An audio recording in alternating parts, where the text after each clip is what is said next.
मोक्षमार्गस्य नेतारं वेत्तारं कर्मभूभृतां ज्ञातारं विश्वतत्त्वानां वन्दे तद्गुणलब्धये वन्दे तद्गुणलब्धये।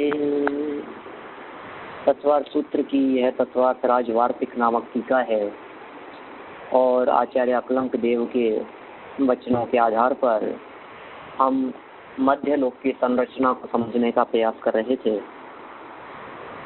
कल हमने भरत क्षेत्र में काल परिवर्तन की चर्चा को काफी विस्तार से अंत में देखा। आर्य खंड और मलेच्छ खंड में काल परिवर्तन किस प्रकार से होता है। जिस तरह से मलेच्छ खंडों में काल परिवर्तन की व्यवस्था है, उसी प्रकार के काल परिवर्तन की व्यवस्था विजयार्ध पर्वत की श्रेणियों पर भी है। का मतलब आपके ख्याल में आ गया। देखिए, जहाँ पर काल परिवर्तन होगा, जहाँ छठवां काल होगा, वहीं प्रलय होगी। क्योंकि हम सब जानते हैं छठवें काल के अंत में प्रलय आती है। दुखमा काल है, तब पानी पानी हो जाता है, अनेक प्रकार की कुवृष्टियाँ होने लगती है, 7 दिन तक अनेक प्रकार की बरसात होती है, अग्नि की बरसात होती है, जहर की बरसात होती है, धुआं की बरसात होती है, पत्थर बरसते हैं। इस तरह की बरसातें कुछ होती है जो सबको खत्म कर देती है। ये कौन सी जगह पर होती है? भरत और ऐरावत क्षेत्र के आर्य खंडों में। बस कौन सी जगह पर? भरत और ऐरावत क्षेत्र के आर्य खंडों में ही ऐसा होता है। मलेच्छ खंड में ऐसा नहीं होता। ये तो कल अपन ने बात देख ली थी कि मलेच्छ खंड के अंदर नहीं होता। आज नई बात क्या बतलाएं? विजयार्ध पर्वत पर भी नहीं होता। विजयार्ध पर्वत पर नहीं होता, इसका मतलब विजयार्ध पर्वत की श्रेणियों में रहने वाले, विजयार्ध की श्रेणियों में रहने वाले मतलब विद्याधर। हमने बतलाया था विजयार्ध पर्वत की श्रेणियों में 110 विद्याधरों के देश हैं। इंडिया से बड़े बड़े हैं एक एक देश, 110। तो इस तरह से काल परिवर्तन की अपनी चर्चा कल हुई। भारत क्षेत्र के बीच में एक विजयार्ध और 2 गंगा सिंधु नदियां, इनसे हुए थे 6 खंड, और इन 6 खंड को जीतने वाला, माने 5 मलेच्छ खंड और 1 आर्य खंड को जीतने वाला था चक्रवर्ती, जो कि प्रत्येक चतुर्थ काल में या प्रत्येक अवसर्पणी और उत्सर्पणी में संख्या में 12 होते हैं। बस 12 चक्रवर्ती होते हैं। 10 कोड़ा कोड़ी सागर के अवसर्पणी में, 10 कोड़ा कोड़ी सागर का काल उत्सर्पणी है, उसमें भी 12 चक्रवर्ती होंगे। 12 माने 12 चक्रवर्ती होते हैं। फिर भरत से आगे बढ़ करके हेमवत क्षेत्र कहाँ है कि ईस्ट और वेस्ट 2 साइड में हम देखेंगे तो लवण समुद्र है, और साउथ में भी पर्वत और नॉर्थ में भी पर्वत। 2 तरफ पर्वत और 2 तरफ समुद्रों के बीच का क्षेत्र हेमवत क्षेत्र। इसी प्रकार हरि क्षेत्र, इसी प्रकार विदेह क्षेत्र, इसी प्रकार रम्यक हिरण्यवत क्षेत्र है। ऐरावत क्षेत्र भरत क्षेत्र के जैसा है। ठीक है, तो ये सब चर्चाएं अपन कर चुके हैं यहाँ। और ये जो 6 पर्वत कहे हैं, उन पर्वतों के नाम आगे सूत्र नंबर 11 है, 11 नंबर के सूत्र में यहाँ दिए हैं। अपन ये सब रिपीट कर रहे थे दोबारा, आपको पता है ना, अपन ये सब चर्चा कर चुके हैं।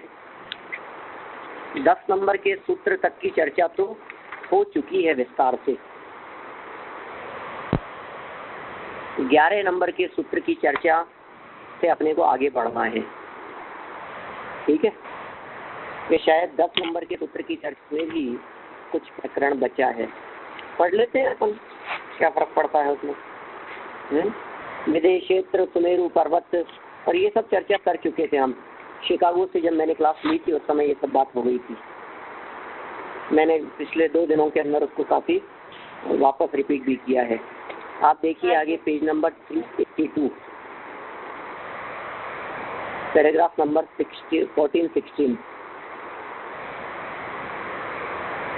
पेज नंबर 382, पॉइंट नंबर 14 से 16 है। विदेश क्षेत्र का विस्तृत वर्णन हो चुका है। सुमेरु पर्वत का विस्तृत वर्णन हो चुका है।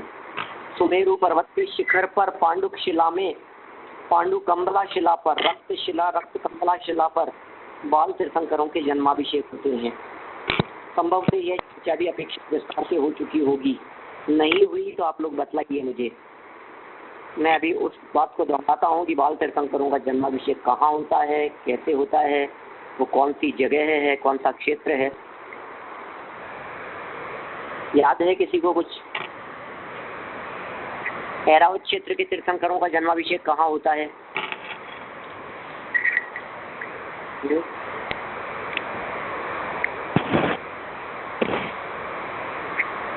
कुछ ख्याल आता है? या पांडुक शिला पे होता है सभी का? पांडुक शिला तीन है। सभी तीर्थंकरों का जन्माभिषेक पांडुक शिला पर नहीं होता। हाँ, भरत क्षेत्र के सभी तीर्थंकरों का जन्माभिषेक पांडुक शिला पर ही होता है। ऋषभ देव से लेकर, हाँ जी, किसको लेने बिस्किट नती ना निकल। हाँ। किसी के घर से आवाज आती है तो म्यूट कर लेना।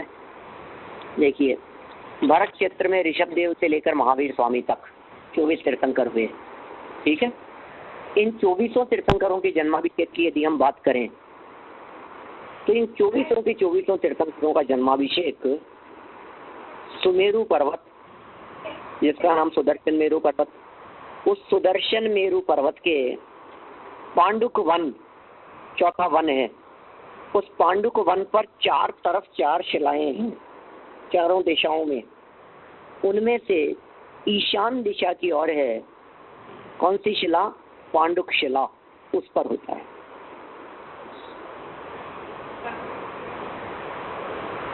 ठीक है,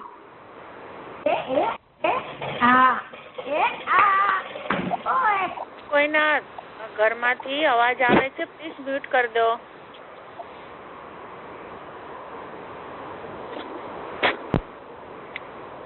देखिए, सुमेरु पर्वत की आकृति, सुमेरु पर्वत की रचना एक बार आप थोड़ा सा समझ लीजिए क्या है स्थिति।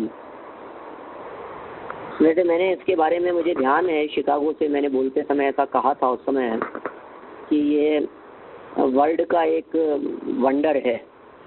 ध्यान है आप लोगों को?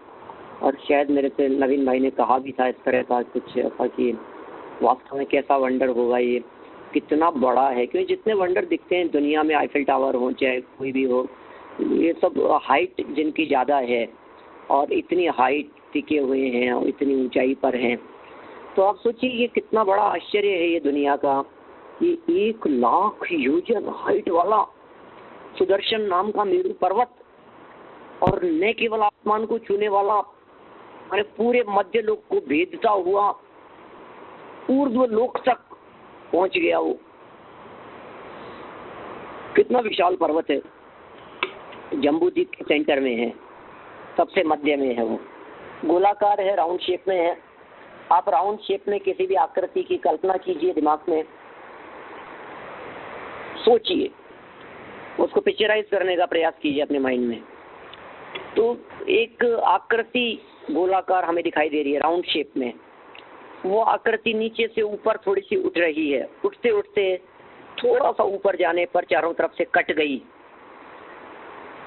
जहां वो आकृति कट जाती है उसे कहते हैं कटनी। जहां आकृति कट गई उसे क्या कहते हैं? कटनी। उससे फिर ऊपर थोड़ा सा कम होते होते फिर ऊपर गए, फिर किसी एक स्थान पर पहुंचने के पश्चात फिर चारों तरफ से कट गया पर्वत, राउंड सा पर्वत, और वो ऊपर जाकर के फिर कट गया, वो फिर कहलाएगी दूसरी कटनी। फिर ऊपर चलें तो एक और कटनी, ऐसे 3 जगहों पर कटनी है पर्वत पर। सबसे पहले जमीन पर, धरातल पर भद्रसाल नाम का वन है। 4 वन है, 4 वन के नाम आप लोगों को याद होने चाहिए। भद्रसाल वन, नंदन वन, सोमनाथ वन और पांडुक वन। 382 पेज के ऊपर लिखे हुए भी हैं ये। अपने जो 14-16 नंबर पॉइंट की बात की है ना, इससे जस्ट ऊपर वाले पैराग्राफ में यदि आप देखेंगे तो उसमें मेरू पर्वत का इसी प्रकार का चित्रण किया गया है। विदेह के मध्य में मेरू पर्वत है, यह 99,000 योजन ऊंचा, पृथ्वी तल में 1,000 योजन नीचे गया है, तो 1,00,000 योजन हो गया। 99,000 ऊपर साइड और 1,000 योजन नीचे गहराई में, नींव उसकी जड़। इसके ऊपर भद्रसाल, नंदन, सोमनस और पांडुक, ये 4 वन हैं। अंतराल भी अलग अलग प्रकार का है इनका। भद्रसाल वन है, मेरू पर्वत के ऊपर तो है लेकिन तलहटी में है, बिल्कुल बिल्कुल नीचे जमीन पे जुड़ा हुआ है भद्रसाल। इसमें लिखा हुआ नहीं है, आप लोग इसमें नोट भी कर सकते हैं, स्मरण भी रख सकते हैं, कॉपी में डायरी में भी नोट कर सकते हैं। जमीन पर है भद्रसाल। इससे 500 योजन ऊपर भद्रसाल जमीन पर, नंदन 500 योजन ऊपर, भद्रसाल से 500 योजन ऊपर जाकर नंदन, नंदन से 62,500 62,500 योजन ऊपर सोमनाथ वन। नंदन से सोमनाथ की दूरी 62,500 योजन की है और सोमनाथ से पांडुक वन की दूरी 36,000 योजन की है। शिखर पे पहुंच गए, पांडुक वन पे पहुंच गए शिखर पर। पांडुक वन में बीचों बीच मेरू की शिखर प्रारंभ होती है, इसे कहते हैं चूलिका। इस शिखर को क्या नाम देते हैं? चूलिका।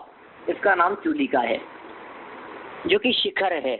जैसे मान लीजिए आपने पेन खड़ा किया और उस पेन का जो पॉइंट मात्र है जिससे लिखा जाता है, सिर्फ वो पॉइंट नोट उसकी जो है, बस वो है कुल मिलाकर के चूलिका बराबर। सिर्फ 40 योजन की है वो चूलिका, ओनली 40 योजन। पूरा मेरू पर्वत 1,00,000 योजन का, चूलिका 1,00,000 के मुकाबले में कितनी? 40 योजन। आगे लाइन देखिए। उस शिखर की पूर्व दिशा में पांडुक शिला, दक्षिण में पांडुकंबला शिला, पश्चिम में रक्तकंबला शिला और उत्तर में अति रक्तकंबला शिला।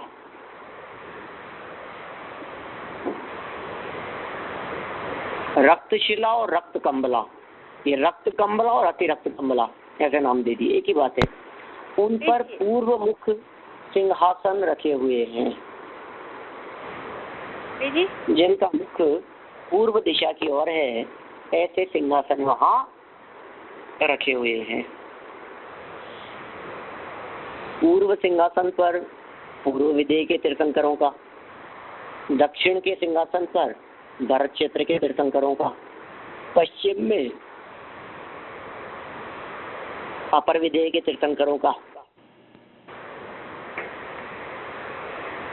और उत्तर में ऐरावत के तीर्थंकरों का जन्माभिषेक देवगण करते हैं।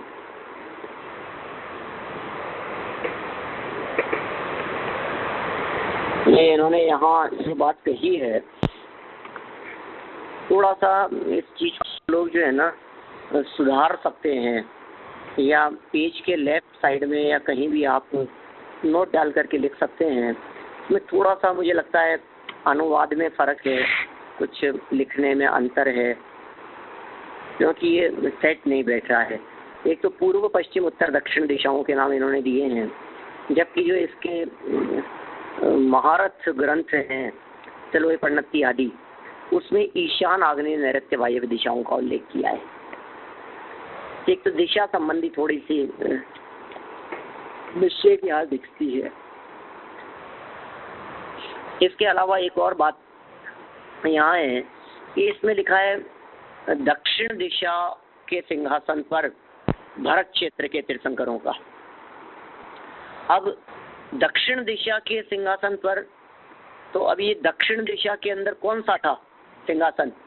तो दक्षिण दिशा वाले का नाम ऊपर 2 लाइन ऊपर यदि आप देखते हैं तो आपको दिखेगा दक्षिण में पांडु कंबल शिला। तो यहाँ इन पंक्तियों के आधार पर अर्थ निकल रहा है कि भरत क्षेत्र के तीर्थंकरों का पांडु कंबल शिला के ऊपर जन्माभिषेक होता है, ये अर्थ निकला यहाँ, जो कि बिल्कुल अनुचित है। सबके द्वारा परिचित है, अनुभूत है ये बात कि भरत क्षेत्र के तीर्थंकरों का जन्माभिषेक पांडु कंबला शिला पर नहीं होता, पांडुक शिला पर होता है। जो दिशा यहाँ इन्होंने कही है, पांडुक शिला कही है इन्होंने पूर्व दिशा में,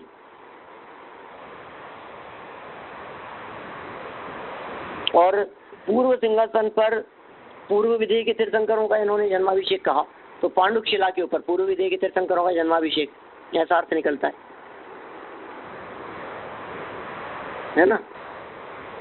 तो अभी सही सुधार क्या करना है अपने को, जिससे आगे अपने को कंफ्यूजन नहीं रहे किसी दूसरे ग्रंथ में पढ़ते समय, और कभी अपने को ऐसा लगे कि कौन सी शिला पर कौन से तीर्थंकरों का जन्माभिषेक होता है, तो कहीं हम ये तत्वार्थ राजवार्तिक का ये प्रकरण जिसमें अनुवाद की कुछ मिस्टेक सी दिखती है, इस प्रकरण को खोल करके भ्रमित न हो जाएं और कुछ गलत उसका अर्थ न लगा ले रहे हैं।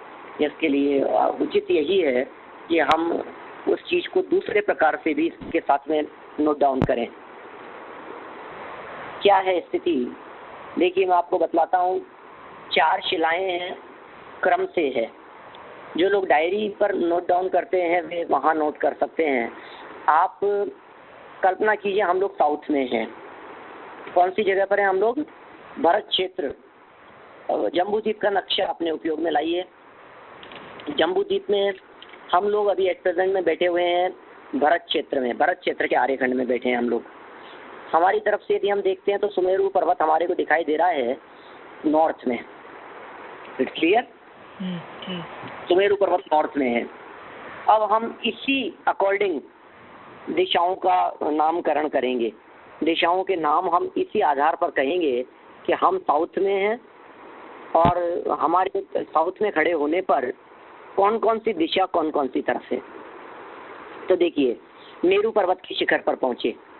मेरू पर्वत के शिखर पर पहुंचने पर, सुदर्शन मेरू के टॉप पर पहुंचने पर सेंटर में एक छोटी सी चूलिका 40 योजन हाइट। अब उस चूलिका से ईस्ट वेस्ट नॉर्थ साउथ 4 दिशाएं, और उन चारों दिशाओं के सेंटर में एक एक दिशा और, वे कहलाएगी ईशान, आग्नेय, नैऋत्य और वायव्य। ये 4 दिशाएं। इन 8 दिशाओं का वर्णन कर रहा हूं मैं। इन 8 दिशाओं में क्या क्या है, नहीं ख्याल में आए, याद नहीं रह सके, आप वापस रिपीट करें, वापस पूछें क्या कही जा रही है बात। 4 दिशाएं। सबसे पहले बात करते हैं पूर्व पश्चिम उत्तर दक्षिण, ईस्ट वेस्ट नॉर्थ साउथ की।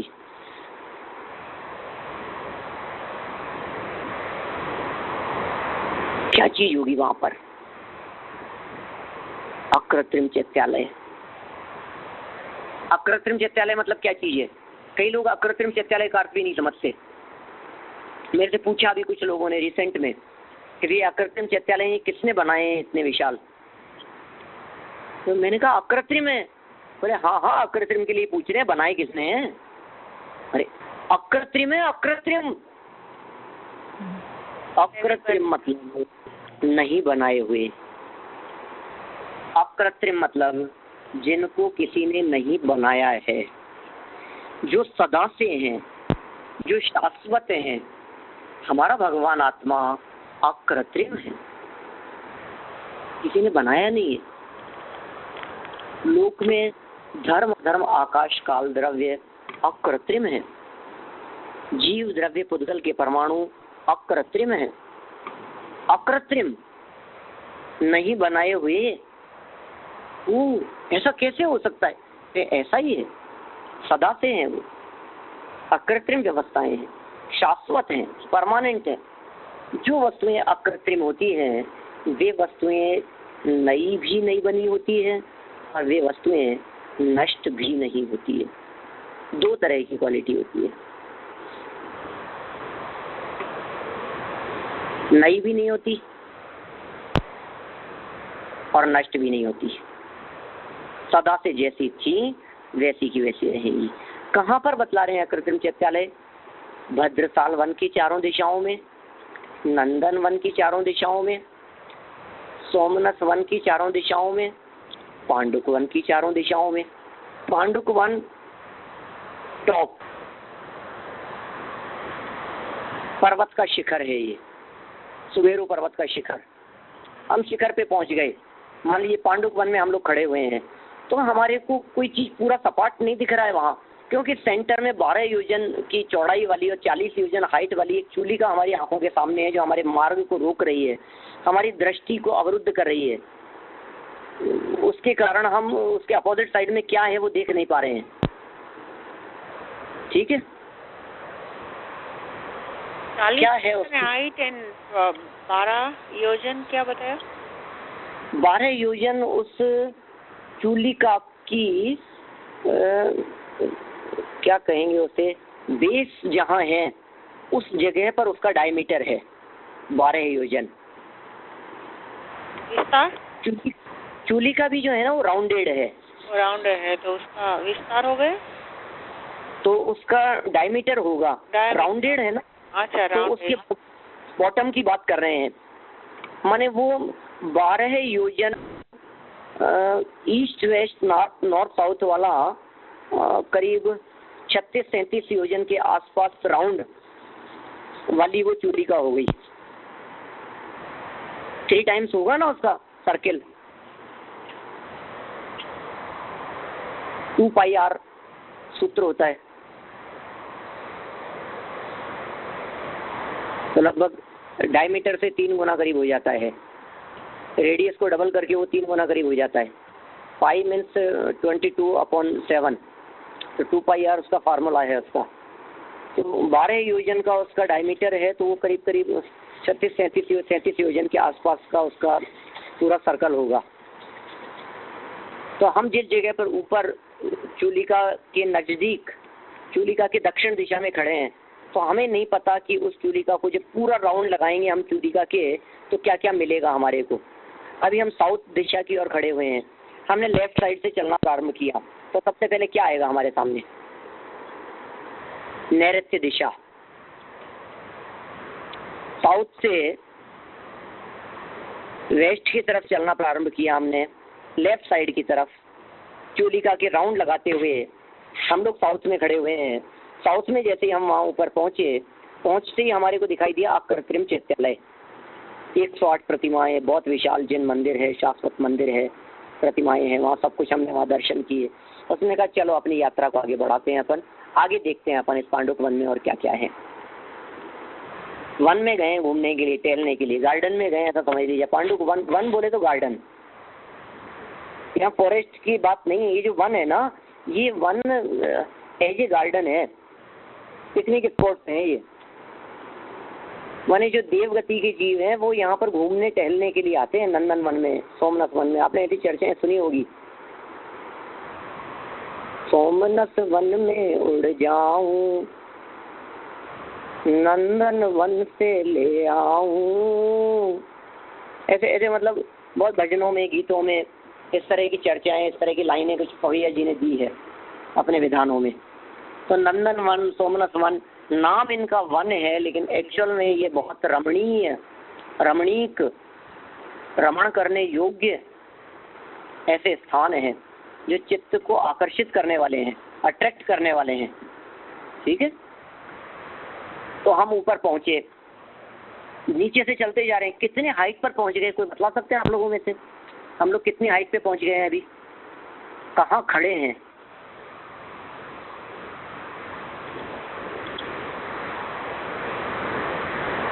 सोमनाथ के 36,000 योजन, वो लास्ट में है ना, पांडुकवन। हाँ, 36,000 योजन नहीं, 36,000 योजन को प्लस करना पड़ेगा 62,500 योजन में, और उसमें प्लस करना पड़ेगा 500 योजन। तो टोटल हाइट हो गई अभी जिस जगह पर हम मौजूद हैं वो 99,000 योजन। नहीं ख्याल में आया? जमीन पे बद्रकाल गए इसलिए, क्या टॉप पे गए? हाँ, टॉप पर गए इसलिए। हम लोग टॉप पर है ना, तो कहाँ से कहाँ तक की बात कर रहे हैं हम? जमीन से बात कर रहे हैं हम, धरातल से, धरती से बात कर रहे हैं हम। धरती से 500 योजन, 500 योजन के बाद में 62,500 योजन, मतलब 63,000 हो गया। देखिए, भद्रकाल वन जमीन पे, नंदन वन जमीन से 500 योजन, नंदन से सोमनाथ 62,500, और जमीन से सोमनाथ, जमीन से सोमनाथ कितना होगा? 62,500, 63,500 प्लस 62,000, 63,000 हो गया सोमनाथ वन। सोमनाथ वन से पांडुक वन 36,000 प्लस 500, और जमीन पांडुक वन, जमीन से पांडुक वन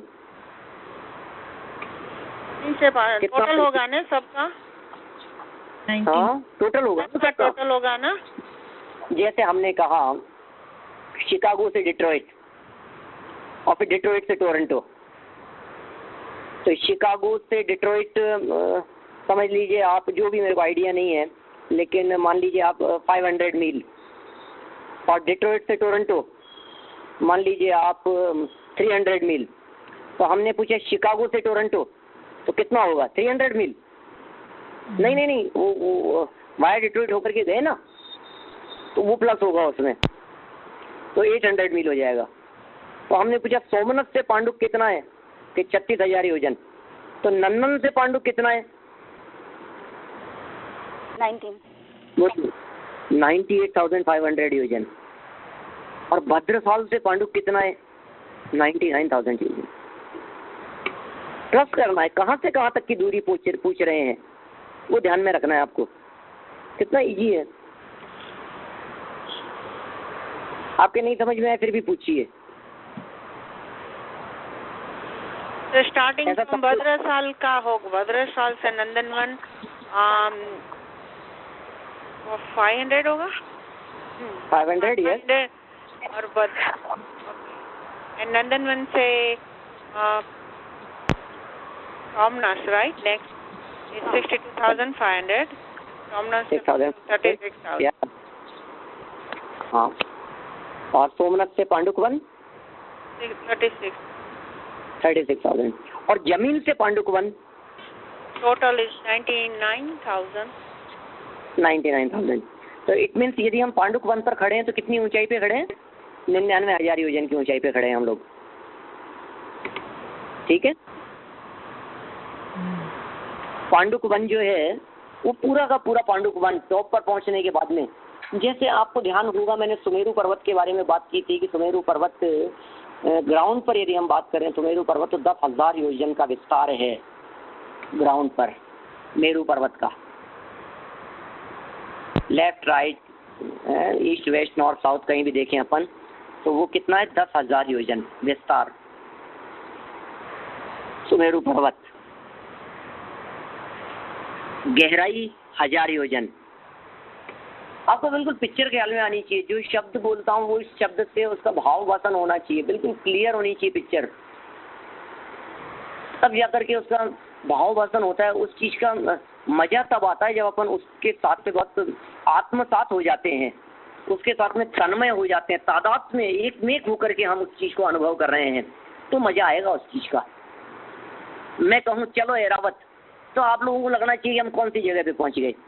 मैं कहूँ चलो एरावत क्षेत्र से अपन वापस चलते हैं, कहाँ पर, विदेश क्षेत्र की तरफ, तो आपको चलना लगना चाहिए हम कौन सी दिशा से कौन सी दिशा की तरफ दौड़ रहे हैं। हमने कहा चलिए पूर्व विदेश क्षेत्र में सीता नदी के दक्षिण में, तो अपने को पता होना चाहिए कि सीता नदी कहाँ है और सीता नदी का दक्षिण किधर है और हम कौन सी तरफ हैं। ठीक है ना पंडित जी? अभी हाँ पंडित जी, ये जो आप बोले कि ये जो पांडुक वन है, भद्रसाल, नंदन, ये सब श्रेणीबद्ध है ना? श्रेणीबद्ध बोले तो किस तरह का? श्रेणीबद्ध नहीं है। श्रेणीबद्ध तो नहीं कहा शायद शब्द। नहीं, जैसे आप विद्याधर की जो नगरिया है वो व्यास पर्वत पर एक के ऊपर एक, ऐसे ऐसे ये नहीं, वो एक के ऊपर एक नहीं है नगरियां। ये विद्याधरों की नगरियां बिल्कुल हमारी नगरियों की तरह एक ही लेवल पर है।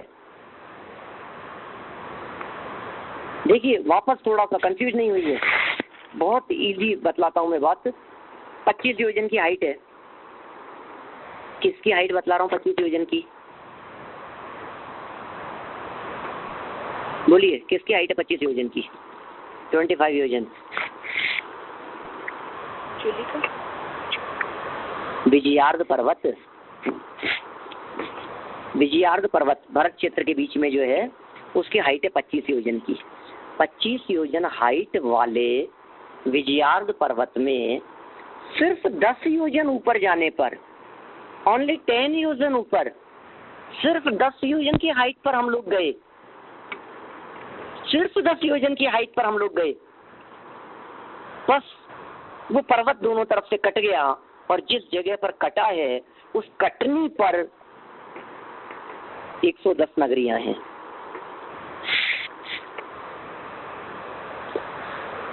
बोलिए कौन सी जगह पर? एक ही लेवल पर है।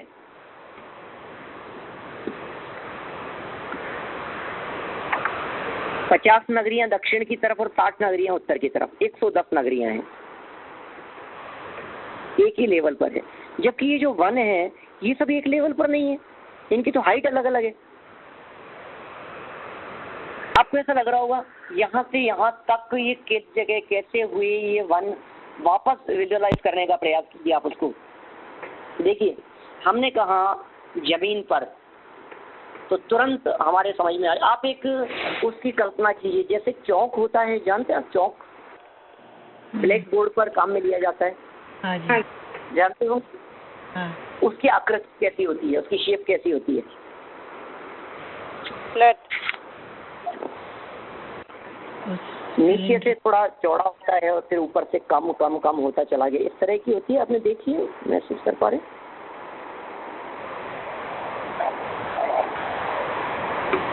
बॉटम से टॉप तक देखेंगे अपन यदि उसको, तो वो नीचे से ऊपर तक थोड़ा थोड़ा थोड़ा थोड़ा थोड़ा पतला होता जा रहा है। Am I right? ग्रेयोला। थोड़ी आवाज ब्रेक हो गई, अब वापस रिपीट कीजिए पंडित जी। मैं ब्लैक बोर्ड पर यूज लिए जाने वाले, मैं उसकी बात कर रहा हूँ। ओ चौक की? चौक की, या हाँ चौक, हाँ हाँ, वो सिलेंडर टाइप का, लेकिन ऊपर से थोड़ा नैरो और नीचे थोड़ा ब्रॉड। नीचे ब्रॉड है और ऊपर नैरो है, ऐसा ही है ना? अब हाँ। चौक को आप अपने टेबल पर स्टैंडिंग खड़ा कर रख दीजिए उसको। हाँ। रख लिया हमने। हाँ। अब हम ये कह रहे हैं कि चौक जो आपकी टेबल के ऊपर रखा हुआ है सामने, आप देख पा रहे हैं, ये चौक जस्ट लाइक ए सुमेरु पर्वत। हाँ। क्लियर? ओके। हाँ। अभी इसमें जो जमीन है, अभी इसको थोड़ा सा आप अपने टेबल पर थोड़ा सा डेप्थ में इसको डाल दीजिए अंदर, थोड़ा सा अंदर, जिससे कि ये फूंक लगाने पर, फूंक मारने पर गिरे नहीं। इसकी नींव, हाँ, इसकी फाउंडेशन, हाँ। वो फाउंडेशन कितनी होगी? 1000 योजन। वो आपने 1000 योजन बताया ना? हाँ 1000 योजन। हाँ ठीक है, 1000 योजन फाउंडेशन है। अब हमारे टेबल के लेवल पर उसका जो राउंड है, मैं राउंड की बात नहीं कर रहा, लेकिन राउंड का जो डायमीटर होगा एक कॉर्नर से दूसरे कॉर्नर जो पोर्शन टच किया हुआ है टेबल पर, वो 10,000 योजन है। ईस्ट वेस्ट नॉर्थ साउथ की बात कर रहा हूँ। टेबल पर रखे हुए चौक को देखिए आप, ईस्ट वेस्ट की बात देखिए, नॉर्थ साउथ की बात देखिए, वो 10,000 योजन है वहाँ उस जगह पर। यानी उसका रेडियस बोल सकते हैं ना हम? रेडियस नहीं कहेंगे उसको, डायमीटर कहेंगे। रेडियस तो हो गया उसका हाफ, रेडियस का डबल होता है डायमीटर। अच्छा ओके। रेडियस कहलाता है सेंटर से लेकर के राउंड तक की दूरी। डायमीटर। हाँ डायमीटर, ओके, है ना? हाँ। तो वो है 10,000 योजन। अब ये जो 10,000 योजन का जिस जगह पर मैंने बात की है 10,000 योजन, इसके आसपास में चारों तरफ काफी विस्तार है, काफी फैला हुआ है वन, जो है भद्रसाल, उसका नाम भद्रसाल वन है। अब यहाँ से जैसे जैसे अपन ऊपर चल रहे हैं, उसी चौक पर बहुत धीरे गति से चले आप, बहुत स्लो स्पीड से, तो थोड़ी शेप कम होती जा रही है, आप देख रहे हैं। 500 योजन 500 योजन ऊपर जाने पर जब हम 500 योजन की हाइट पर पहुंचेंगे, ओनली 500 योजन, हाइट कितनी है पूरी सुमेरु पर्वत की? 99,000 है। अभी 1000 योजन तो चला गया था फाउंडेशन में, 99,000 रह गया ऊपर। टोटल है 1 लाख योजन, 100,000 योजन। ठीक है। अभी जमीन से थोड़ा सा 500 योजन ऊपर जाने पर पूरा का पूरा पर्वत, पूरा का पूरा चौक चारों तरफ से कट गया, राउंड शेप में चारों तरफ से, पूर्व पश्चिम उत्तर दक्षिण ईशान अग्नि नैऋत्य वायु सब तरफ से उसको काट दीजिए राउंड शेप में, ऐसे चारों तरफ से कट गया 500 योजन अंदर डेप्थ में। काट सकते हैं आप अपने माइंड में? हाँ, अभी तो पिक्चराइज करते हैं। हाँ। अब ये जो पोर्शन जो कटा हुआ दिख रहा है ना, ये इसके ऊपर फैला हुआ है वन, जिसका नाम है नंदन वन।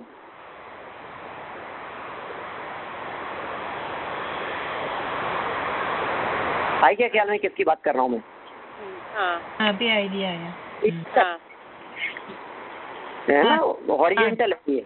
500 योजन ऊपर 500 हो गया अभी। 200 योजन ऊपर जाने पर 500 योजन अंदर चला गया चारों तरफ से,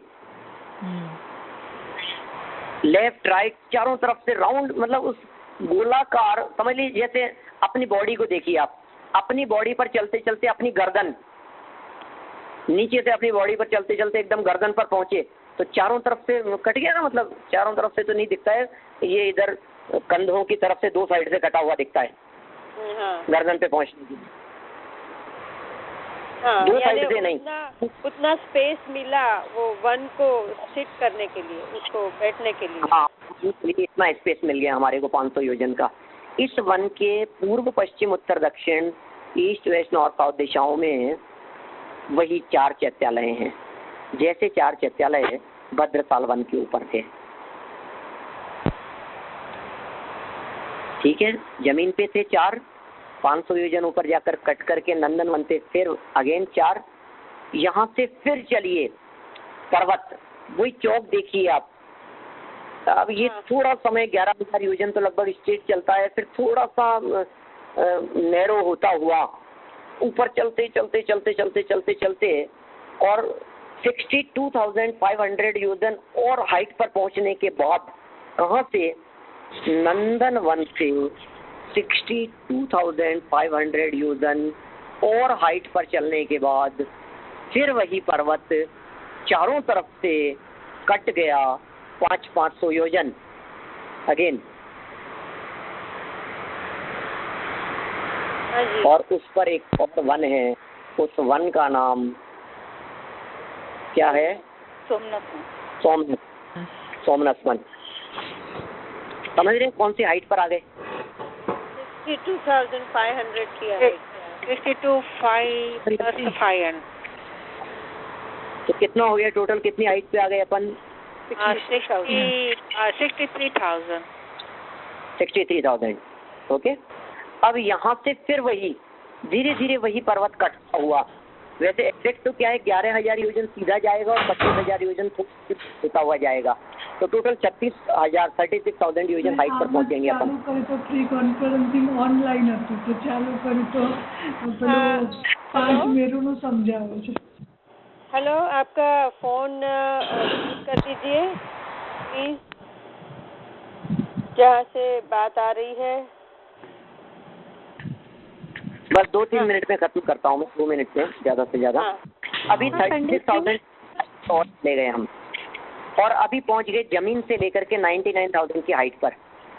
वहाँ पर ये पर्वत, उस पर्वत पर शिखर पर पहुँचने पर, ये अभी पर्वत का टॉप है, ये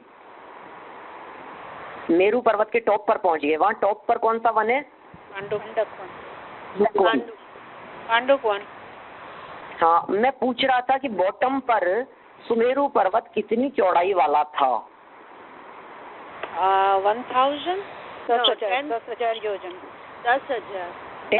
10,000 योजन, ठीक है। टॉप पर मेरू पर्वत कितने विस्तार वाला है? तो 1,000 योजन, ठीक है। टॉप पर कितना है वो? 1,000। लेकिन उस 1,000 योजन में नंदनवन 494 योजन चारों तरफ से कटा हुआ, कटनी, वहाँ जो कटनी है वो कटनी 494 योजन की है। 1,000 योजन का पर्वत था, 1,000 योजन में से 494 लेफ्ट साइड से, 494 ईस्ट वेस्ट नॉर्थ साउथ ईशान अग्रणी नैऋत्य वायव्य चारों तरफ से कट गया। सेंटर में आप बतला सकते हैं कितनी जगह बची होगी?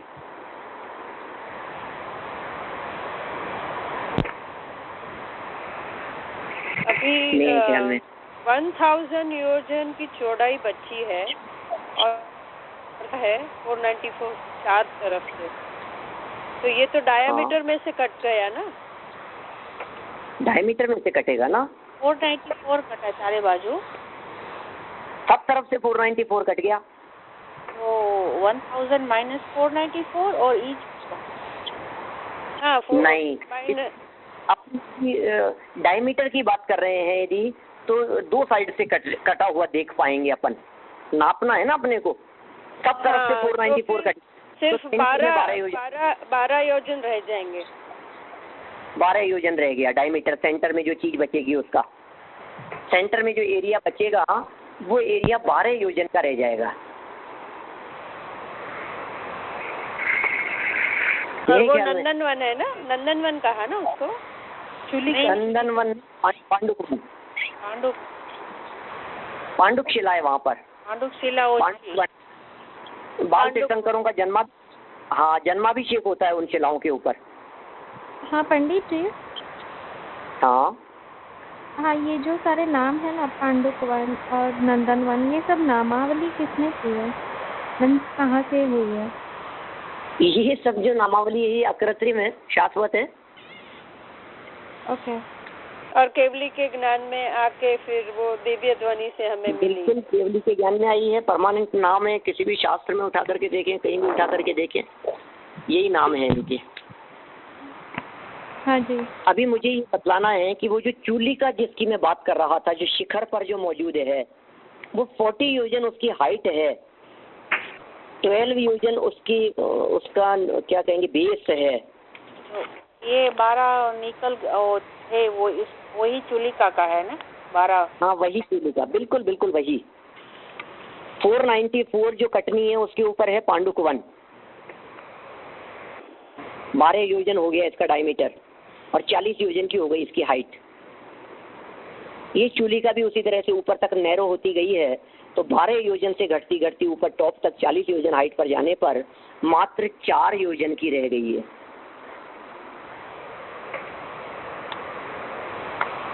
ठीक है। अब ऊपर पहुंचने पर आपको क्या नजारा दिखता है? आपको वहां से देखने पर क्या दिखाई दे रहा है? आई थिंक धरती पर तो कुछ दिखेगा नहीं इतनी हाइट पर जाने पर। हाँ। एरोप्लेन में जब हम जाते हैं तो हमारे को नीचे जमीन पे कुछ नहीं दिखता, लेकिन पंडित चलते पहुंच ही नहीं सकते। हाँ। ना, तो देव पूछते हैं। हाँ सही बात है। आपने को तो अभी कल्पना में लाना है, तो अपने को तो कल्पना में से हाँ, हम अभी ऊपर का जो पोर्शन है ना वो ही दिखाई देगा हमें, उसके नीचे वही दिखाई देगा ना। हाँ, वही दिखाई देगा। तो ऊपर का पोर्शन कैसा दिखाई दे रहा है? वहाँ जो 4 शिलाएं हैं वो कौन कौन सी दिशा में हैं? अकृत्रिम चैत्यालय कहाँ है? उन शिलाओं की लंबाई चौड़ाई और विस्तार कितना है? और उन पर बाल तीर्थंकरों का जन्माभिषेक होता है तो कौन से तीर्थंकरों का जन्माभिषेक कौन सी शिला पर होता है, कौन सी दिशा में होता है? इन सब बातों को जानने के लिए आपको कल वापस उपस्थित होना पड़ेगा राइट टाइम पर। बहुत बढ़िया। अभी की बात को हम यहीं विराम देते हैं। जनवाणी स्तुति।